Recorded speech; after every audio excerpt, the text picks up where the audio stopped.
So, welcome back. It is time for me to review the second episode of Housewives. And this episode was pretty boring. Not shit was going on, so I probably can just speed you through this one. You know, the last video was 30 minutes. So, if you haven't watched that one, please go watch that one. So, let's get into this one. So, Eva's mad at Portia. She's mad at Portia for telling Kenya about what the fuck she said about not bringing her kids. And like I said in the previous video, I don't give a fuck.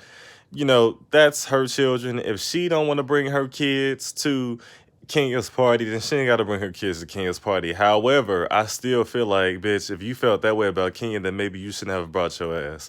And that doll that you gave Brooklyn was ugly. It was fucking ugly. It looked cheap. So like, I don't blame Kenya for not giving Brooklyn that ugly ass doll. Okay, Brooklyn deserves the best. Um, they don't know if they're gonna fuck with Nene or not. You know, we see in the previews that Nene was gonna be talking all that shit about Kenya, not Kenya, but Cynthia being weak and desperate. So it'd be interesting to see how that goes next week. You know, when Nene comes off her 2-episode, 2-week suspension. Marlo and Candy. This time we got to see Marlo be a little bit more transparent because that bitch normally she don't talk about nothing but the other hoes on the cast and fashion. That's literally it. So her and Candy go to motherfucking Sky Zone to go jump around. Ace was not having it. He was not having it. The moment he seen them motherfucking bounce mats all around the place, he like, worry. He was just fucking over it. I'm like, why is he crying? That's crazy that he reacted that way to a fucking kid's place. But anyway, and it's not even like it was like monsters and ghouls and shit, employees dressed up as motherfucking hideous creatures just all around to make him cry. He just literally seen, a place where you jump around and he started crying. That was so crazy. Anyway, so Marlo comes with these three little crumb snatchers and, you know, Candy's like, what the fuck? She was like, I'm Munty, I'm mommy, auntie, and y'all need to go play with Ace so I can tell her why the fuck I got y'all little badasses. So her and Candy get to sitting down and she's like, bitch, my motherfucking sister bipolar schizophrenic and my nephew called me. He texted me and told me, can you come pick me up because they just fucking took her ass away. They took her to the motherfucking loony bin, bitch. Can you come pick us up now? Ain't nothing to eat. I really feel like this was her way of just trying to get the fuck out the house and leave us in the crib with nothing to eat. Can you come get us now? So Marlo has had them for 5 months, okay? And she just doesn't know what the fuck to do. And she said, she don't have all the answers. And I really sympathize with her in that aspect, because the kids, especially youngest ones, they don't even know like what's going on with their mom. And it's like, what do you tell them? Like, how much do you tell them? What can you tell them? So she's been toughing it out. It was decent to see Marlo in a different light other than her just being fucking annoying. So I honestly can't stand Marlo. If I was on the cast, I would ignore her. Like, I would literally pretend she doesn't exist. If I was in a room with them hoes and that bitch was talking to me and I would just be standing there like looking. And I would be looking at the rest of the group like, why the fuck y'all so quiet for? While she's talking, like, bitch, I don't see you. I don't hear you. You are an unpaid extra on the show. I'm not even paid to argue with your ass. So, nah, fuck you. So, Portia goes to therapy. I feel like I'm going to spend the majority of this time talking about Portia and Dennis. Okay, let's go back. So, Shamia, whom I don't like, comes over with her baby. Her baby was looking cute because the other pictures I've seen of her baby, I'm like, eh. But then you had him by that ugly ass African man who I'm pretty sure you just sucking his dick just so you can live comfortably. I feel like that's what it is because honestly, that's an ugly ass African dude. He fat. He look older than Shamia. Like, that bitch ain't in love with him. She just want to live comfortably. And I'm like, it's so many other men where you could just suck their dick and live comfortably. You ain't have to find no ugly ass African unless he just got the most money and that's what you want to go for. I don't know. But she came over to visit Portia. My hand is hurting. I'm trying to like not get the background. Y'all gonna get like a lot of forehead, so I don't have to get this background. But anyway, so she comes to visit Portia, and Portia tells her that she fucked Dennis. She said they had a motherfucking doctor's appointment for the baby.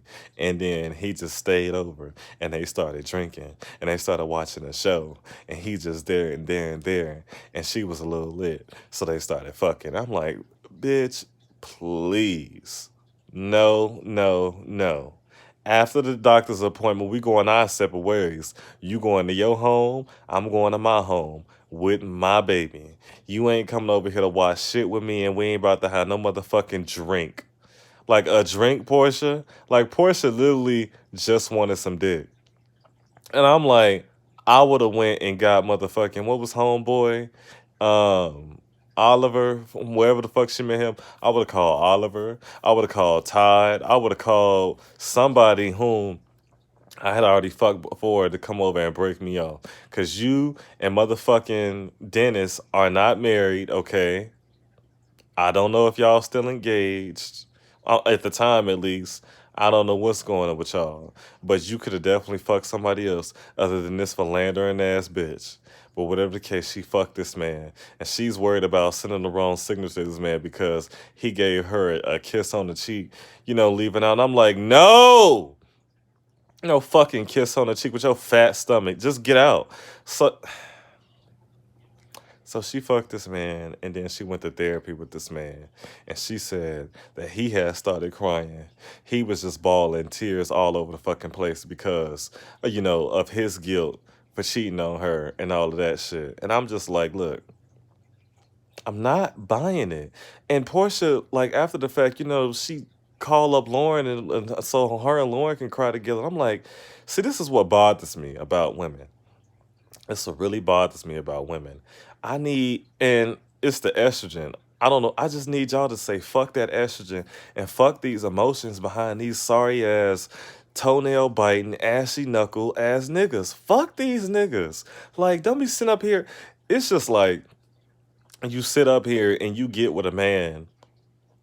And like she said, this man cheated on you while you was carrying his child. I feel like when y'all pregnant with his child, y'all need to stress that y'all pregnant with his child. This is yours, okay? Inside of me. This is yours. I'm pregnant with your child. If I die, if I get sick, you ain't gonna have no child. This is yours, okay? So you need to take care of yours by taking care of me. So you out here cheating. A woman is at her most vulnerable when she was pregnant.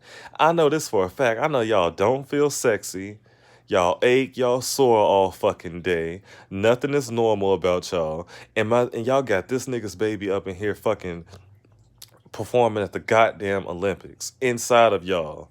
And this motherfucker want to go out and go cheat on you. He can't wait. He just can't wait. He just can't fuck you from the side real quick. You got to go fuck some other bitch and then come home. And when y'all stay with these nasty ass niggas, y'all just reinforce the fact that they can just go out and go fuck some bitch and y'all just gonna be at home waiting for them. Look at Tiny stupid ass. Clifford then went out there and fucked everybody. Fuck bitches she knows. And when you want else she know that she better not ever even think about cheating on him. And she better know that she better not ever even think about going nowhere. You about to sit at home, raise my kids, and take this cheating. Cause you ain't going nowhere. That's what y'all do when y'all stay with these niggas for cheating on y'all. Y'all just reinforce the fact if they can do whatever the fuck they want, y'all ain't going nowhere. Y'all gotta stop doing that. Stop taking these niggas back. Even if y'all are carrying a baby. So what? So the fuck what? Look, you ain't gonna be the first one, you ain't gonna be the last one. But you could be the first one to say if a nigga cheats on me, I'm done. That's it. Finito. Ain't no coming back. Ain't no backpedaling and pussy popping back into this puss. It's over with. So that's one thing that was killing me about Portia, because she's still with this bitch as of today, and she's like, "Oh, some things are just not forgivable." But you forgave it because you with this man, and like I said, y'all ain't married. Now I'm gonna be honest. After watching Insecure and watching Lawrence and Issa's situation, I'm like, okay, it definitely put cheating in the. I look at cheating from a through a different lens now, and I just feel like, okay, you cheated, we got to break up. Like we just have to break up, but that doesn't mean that's the end all be all. Okay, Give me 5 years, 3 to 5 years. If I want to do it again and you want to do it again, we can do it again. We can try again. But I'm not gonna stay with you after you cheated. Like you just have to go. You have to go. And if it's beneficial for me to stay with you, like I'm unemployed, whatever the case may be, or I really need to stay with you right now, I'm gonna be cheating. I'm going to be cheating, and I'm gonna be cheating until I find a better situation to where I don't need to stay with your ass no more. So that's my outlook on cheating. Like if you're married, granted, take that ass to marriage counseling to work it out. I'm so pro therapy and marriage counseling. I feel like things could be worked out if the people want to work that shit out together. Like if I feel like if a man cheats on his wife or a wife cheats on her husband, work it out. I feel like that's the only exception. If we're in a relationship and you cheat on me, goodbye. If we're married and you cheat on me, let's work it out. Let's fix it, because at the end of the day, we vowed to deal with to stay with each other throughout all of this bullshit. So we have to give each other a fighting chance to work it out so that we don't have to deal with this shit anymore. But Portia, in this instance, like I said, I don't even know if they were still engaged. You do not need to stay with this man. Just because y'all have a child does not mean that y'all have to stay together. And I know Portia told Candy and Cynthia, like, look, I'm not about to be having kids by different daddies. Well, fuck it. If you want to have some more kids, just have some more kids by this man. Fuck it. Easily. Like, y'all don't even got to stay together. I'm pretty sure, like, look, niggas don't give a fuck. Niggas are trash. A nigga will come over here and fuck you raw and then get you pregnant. Or look, just strap his ass, poke holes in the condom, put that condom on him, fuck him. Or just ask and say, look, I want to have another child. We already got a child together. Shit. You ain't. It's not like you on child support anyway. And I make money to take care of my kids, my damn self. I really don't need your money. You could just come over with we just work it out the way you've been working out. But just give me the goddamn baby. You could just do that. But you don't have to fucking feel like you need to stay with this man or work it out with this man who cheated on you while you were at your most vulnerable state in your life, in your relationship, and just because y'all have a baby. I'm sick of women using that. Ladies, don't use that no more. Fuck these niggas. These niggas ain't shit. And y'all hear so many stories about these niggas ain't shit. And y'all want to find one. I'm telling you, it's so many niggas out there who are shit. So it's like, fuck these niggas who ain't shit. But anyway, Portia crying to Lauren about it. She's inspired by Lauren, who like just got up out of her bad, cheating ass situation and did everything for herself. She wants to be the same way. But it's like, Portia, do you really? Because, like I said, you took this nigga back. You took this nigga back. And I'm just like, no, I don't. I don't like to see stuff like that. I like to see powerful women. I like to see women like motherfucking Daenerys Targaryen and Brienne of Tarth and Cersei Lannister, who was like, fuck these niggas. It's all about me and what the fuck I want to do. And if I want to have my dragon burn you to a crisp because you betrayed me, that's just what the fuck I'm going to do, because I got to let you know that I'm not no motherfucking joke out here. I'm not no joke. I'm not a raccoon out here in these streets just going to be going behind trash just because I needed to live. I don't need trash to live, okay? Fuck that. That's what I want to see women do. I want to see women just, you know what? Fuck these niggas. They fuck up, they act up, just get the fuck up out of there. You do not need to stay with these trash ass niggas. I know a lot of women, let's just go back to Tiny and Clifford. I feel like Tiny does not want to be alone. I feel like Tiny is at a point where, and I feel like a lot of her issues are related to Portia. Like, we got these kids, we're married, and oh, it's just cheating. Or no, it's just something that he's doing that you don't want him to do, and he doesn't have to do, but he's fucking doing it anyway. Niggas ain't gotta cheat. Niggas ain't gotta fuck nobody else but you. But they want to act like they have to, and that's why they doing it. And they try to make it seem like you gotta stay because you're a woman and you supposed to be better than me. Nah, bitch, I'm a person. Okay, women are people too. Okay. Like all that gender roles and all that bullshit is all bullshit made by men to control women, and unfortunately a lot of women go for that shit. But I feel like Tiny's at this place where she got these kids, they married, and she's older, and she's like, what am I gonna do without this man? And it's like, Tiny, you can do so much without Clifford. You can do so much without Clifford.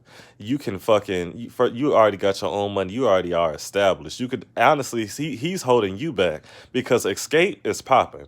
You know, y'all just did a sold out what national tour. Clifford ain't doing no motherfucking sold out tours, especially not to no Escape level. Ain't nobody checking for his music. Ain't nobody checking for nothing that Clifford is on. Nobody was checking for motherfucking Family Hustle. Nobody's checking for Friends and Family Hustle. That's why y'all went and got so many other people to be on the show because you know nobody was checking for motherfucking Clifford. Nobody's checking for his music. Nobody's checking for him as an actor. Nobody's checking for him as a restaurant owner because Scales is fucking closed. I don't know who's listening to Expeditiously. I'm not. Now, granted, I have watched a couple interviews that he's done because I like the people that he has. But I always dislike the video on YouTube because I dislike Clifford. Nobody's checking for ATL2 either. But people are checking for Tamika Tiny Cottle. I'm not even putting that last name on her. People are checking for her. And I feel like Tiny is still an attractive woman. Like she's not ugly to me at all. Like granted, she like everybody takes bad pictures. I'm not photogenic at all. So I still feel like she's an attractive woman. She's a charming woman, and she deserves to be with somebody who's not gonna be just doing her the fuck wrong because they feel like they can. They feel like she's always gonna fucking be there, and I feel like that's where a lot of women make the mistake. Stop showing these niggas that y'all always gonna fucking be there for them. Show them that like, nah, I may not be there. Like, there's no guarantee. Like, I mean, if you want to go out on faith and hope I'm gonna be there, that's fine. But I'm telling you, I may not be there. I may not or may not. I may not or may be there.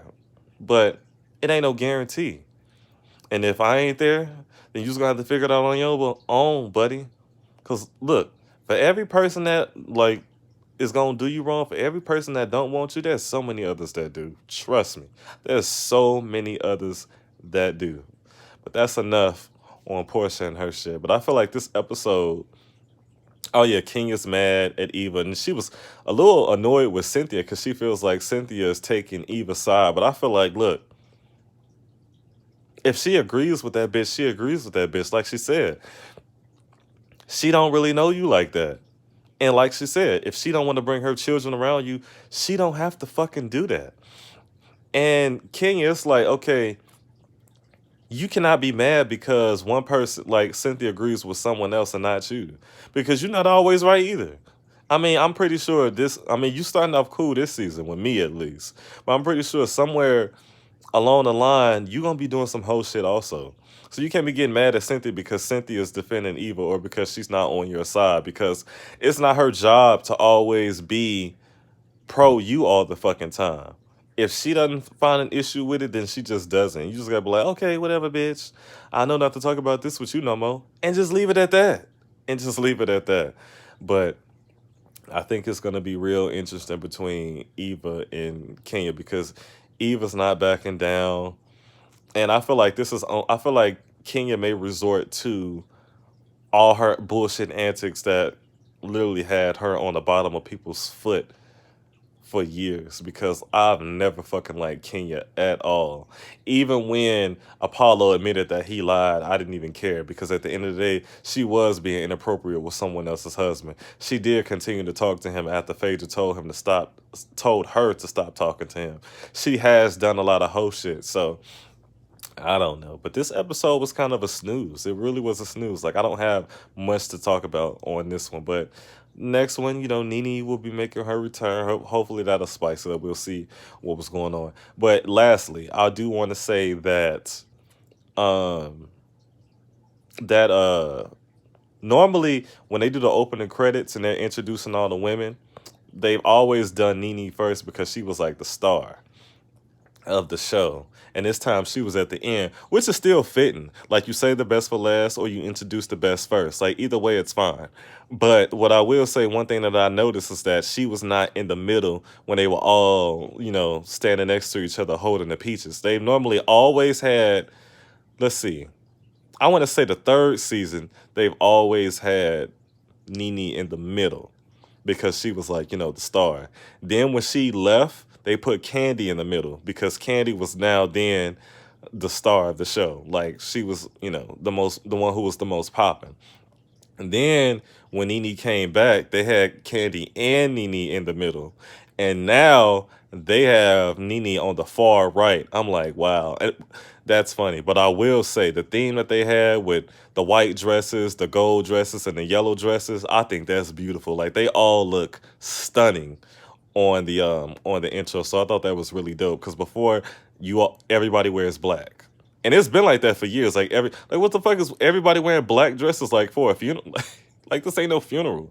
So now they're actually wearing, vibrant colors, and I think they all looked amazing. I think Candy and Portia in those white dresses, they looked amazing. But overall, it's a great picture of all of them. But yeah, guys, that's what I have for this episode. I've dragged this out as much as I could. I'm going to try my hardest. Like y'all have been saying, it's like I'm not even gonna get into like my personal, but I'm gonna try my hardest to do consistent videos because I do miss making videos regularly. But sometimes I feel like it's just slow news weeks. Like sometimes feel like it's just slow, not a lot's going on. And then when I come home, like I said, when you come home from work and you're talking to someone, I really don't come home from work like late like I used to. Like before, I used to come home at 11 o'clock every fucking day. So it's like I don't want to do nothing but play my game for the next 3 hours and then just knock out. And I need to get out of that. I need to get back into working and being productive. So, but like I said, it could be slow news weeks, and I'm like, man, I don't want to come on the camera and just ramble about nothing. Like I want to actually talk, but I want to actually talk about something. I feel like I missed the opportunity with the Clifford and his daughter Deja situation, the whole Hyman situation. I feel like I missed that opportunity because that was a really good topic that I didn't weigh in on. But I'm gonna try my best to not miss any other opportunities. Like I checked the fucking blogs today. I'm like, okay, ain't shit going on, so I ain't gonna have no videos for this. But situations like with Clifford's dumbass, and that bitch ain't said nothing since. He ain't said shit since. And if y'all want to know what I think about that, just post it in the comments, and then I will do a video on that. I just feel like it's too late. You got to strike when that story hits. You got to make a video right then and there. Like one thing, when I took journalism in high school, you have to be timely. You cannot create content on some old ass shit. And I feel like that shit came out a week ago and I haven't spoken about it. So I feel like I missed the mark. If that dumb bitch comes out and talks about it or tries to defend himself, then I will come out with a video right then and there. Like I'm not gonna miss that opportunity. But other than that, that's why. Like working, not really wanting to create, not a lot going on, no TV shows to really cover from week to week basis. But Housewives is back, and I've been doing Housewives videos since I was in high school, like 10 years ago. So this is always going to be a thing if there are no other things. But that's enough of me rambling because I'm rambling at this point. So thank you all for watching. Y'all have just rode the Maverick. Y'all have a great one.